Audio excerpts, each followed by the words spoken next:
I have this OCD that relates to sins, and it mainly relates to lying, backbiting, and disrespecting my parents. And at times I get confused a lot on whether I actually did it or not. And at times I over apologize, and my parents get very annoyed when I do that because they don't find the thing as a big deal or an issue. They don't find it as disrespectful. And for example, for backbiting, let's see, like I backbite a friend of mine, but then I do it as a joke and they don't mind. But I get like very paranoid and I apologize to them, and they themselves get annoyed because they don't find it as an issue. And for example, for lying, I get confused whether I actually did it or not. And there's a bunch of other issues, but I get really confused a lot with my attention. I don't know if I did the sin or not, and I don't know if it's a sin or not. And it makes me very paranoid.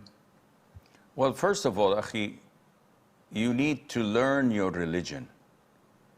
I cannot explain to you how to solve each and every doubt you're getting unless I get a scenario by scenario case where I would explain to you and tell you that this is not riba, this is not disrespecting the parents, this is fine to do, or this is not fine to do.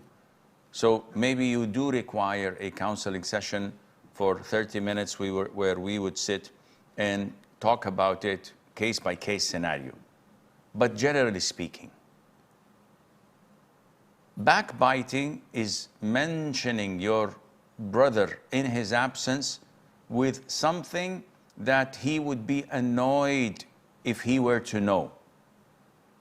So small things that you and I may say, knowing that our friend would be fine with it, and we roast one another like this, usually we joke about it, this is not backbiting. Things that you may feel that your parents were not fine with, but they're not disrespected and they don't feel that you've committed a sin, yet they would have loved it the other way.